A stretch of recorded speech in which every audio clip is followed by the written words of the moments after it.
একটা শব্দ আছে যেটা আমরা মাঝে মাঝে অথবা অনেকবার শুনতে পাই, স্বার্থ। ওই ব্যক্তি স্বার্থপর, সে স্বার্থের জন্য খারাপ কাজ করে ফেলেছে, ইত্যাদি ইত্যাদি। সত্যি কথা বলতে কি, সংসার স্বার্থকে পাপ ভাবতে শুরু করেছে। কিন্তু স্বার্থ কি সত্যি ক্ষতিকর? না, স্বার্থ কথাটা এসেছে স্ব থেকে, অর্থাৎ স্বয়ং থেকে। মানে যে কর্মে শুধু স্বয়ংয়ের অর্থ আছে, শুধু স্বয়ংয়ের কোনো লাভ আছে, সেটাই স্বার্থ। এবার প্রশ্ন এটাই হলো যে আপনার স্বটা কি? যদি আপনার স্বতে কেবল আপনি থাকেন তাহলে আপনি অবশ্যই স্বার্থপর। যদি আপনার স্বতে পরিবার থাকে তাহলে আপনি পারিবারিক।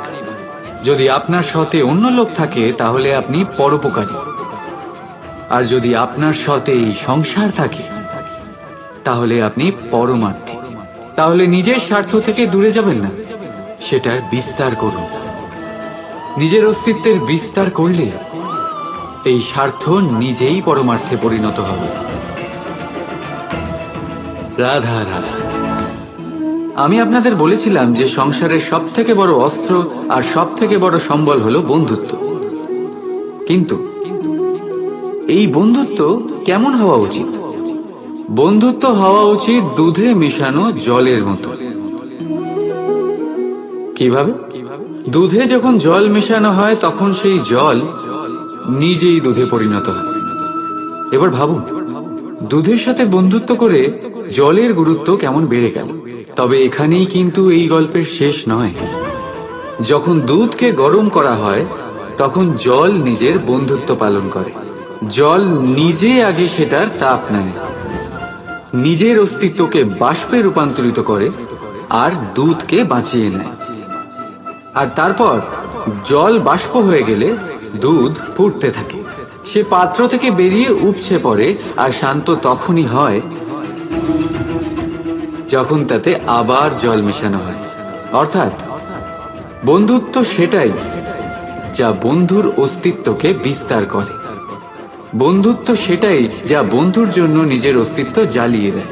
বন্ধুত্ব সেটাই যাতে সুখ আর দুঃখ দুটোই বন্ধুত্বের সাথে যুক্ত। তাহলে এমন বন্ধুত্ব করো যার সামনে কুবেরের ধনও কম পড়ে যায়। রাধা রাধা। ভুল আর মানুষ, এই দুইয়ের সম্পর্ক অবিচ্ছেদ্য। যেমন ডানা আর পক্ষী, যেমন ধারা আর নদী। যদি ভুল মানুষের স্বভাবের এক গুরুত্বপূর্ণ অংশ হয় তাহলে ভাবুন, এতে লজ্জা কিসের? এতে লজ্জিত হওয়ার কিছু নেই। সেইভাবে দেখতে গেলে ভুল আমাদের নিজেকে আরো উন্নত করার সুযোগ দেয়, নিজেকে আরো ভালো প্রদর্শন করার প্রেরণা দেয়। এখন আপনাদের মধ্যে কেউ এর সাথে সহমত নাও হতে পারে, কেননা অনেকের দৃষ্টিতে ভুল দোষের জন্ম দেয়। দোষ অপরাধের, আর অপরাধের কোনো ক্ষমা নেই, শাস্তি পাওয়া উচিত। কিন্তু আপনি কি কখনো ভেবেছেন এরকম কেন হয়? এর কি কারণ? এর কারণ হলো ভুল স্বীকার করাকে এড়িয়ে যাওয়া। যদি আপনি কোনো ভুল করে স্বীকার না করেন তবে সেই ভুল দোষে পরিণত হয়, আর দোষ অপরাধ। তবে মনে রাখবেন, নিজের ভুল স্বীকার করা সেই ভুল সংশোধন করার পথে প্রথম পদক্ষেপ হয়ে দাঁড়ায়। আর সর্বদা মনে রাখবেন, অপরাধ হলো সেটাই সময় মতো নিজের ভুল স্বীকার না করা। রাধা রাধা। ধর্মরথের 4টি অশ্ব চালানোর জন্য যিনি সারথি হবেন তার যে 4টি গুণ থাকা প্রয়োজন, সেই সমস্ত গুণ অর্জুনের মধ্যে উপস্থিত রয়েছে। কর্মের শক্তি রয়েছে, ধর্মের প্রতি আসক্তি রয়েছে, জ্ঞানের অভিব্যক্তি রয়েছে এবং সমর্পণের ভক্তি রয়েছে। নিশ্চিত রূপে ধর্মরথে সারথি হবার জন্য অর্জুনই সব থেকে যোগ্য। আর ও শুধুমাত্র দ্রৌপদীর স্বামীই হবে না, ইতিহাসে কুরুবংশের রাজকুমার বা ইন্দ্রপুত্রের নামেই শুধু পরিচিত হবে না, বরং অর্জুনই স্বয়ং ইতিহাস রচনা করবে। অর্জুনই হবে কৃষ্ণ সারথি, যত্র যোগেশ্বর কৃষ্ণ তত্র পার্থ ধনুর্ধর। তাহলে আসুন আর আমার সাথে ভালোবেসে বলুন, রাধা রাধা।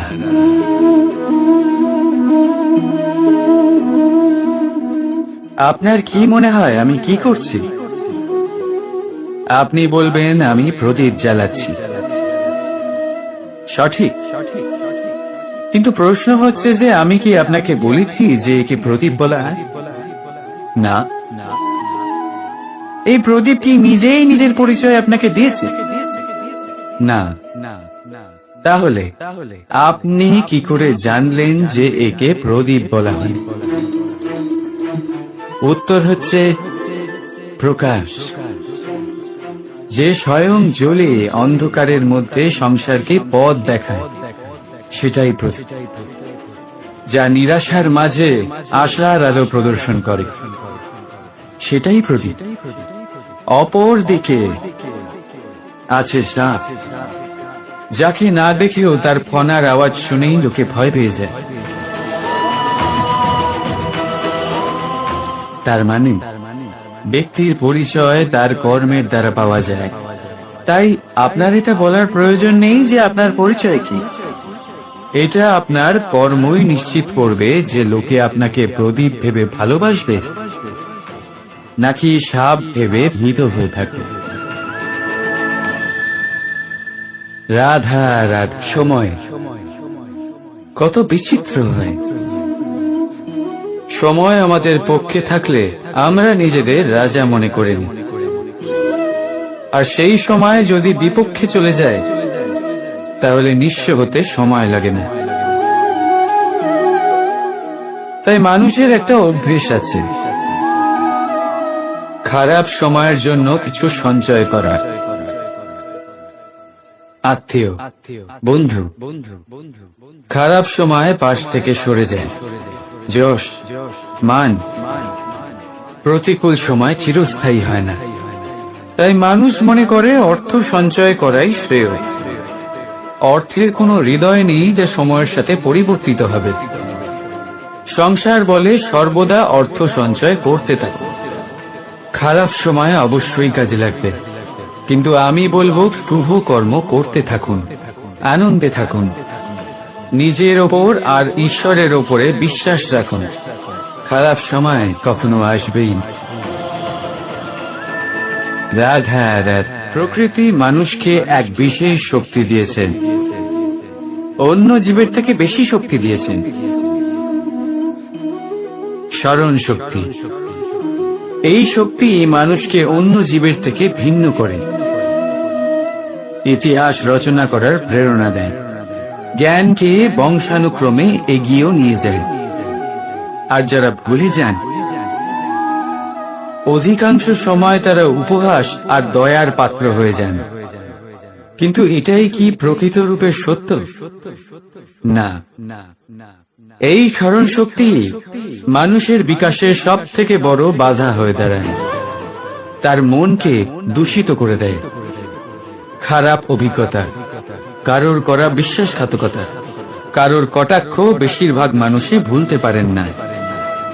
আর তারপর প্রতিশোধ নিতে উদ্যত হন। প্রথমে সময় নষ্ট করেন প্রতিশোধের প্রস্তুতিতে, আর তারপর সময় নষ্ট করেন প্রতিশোধ নেওয়ার সুযোগ খুঁজতে। যদি সন্তুষ্টি পেতে চান, যদি জীবনে আনন্দ পেতে চান, তাহলে স্মরণ শক্তির সদ্ব্যবহার করুন। নিজের স্মরণ শক্তিকে চালনা করুন শুধুমাত্র ভালো কথা আর ভালো স্মৃতির দিকে। জীবনে আনন্দ পাবেন। রাধা রাধা।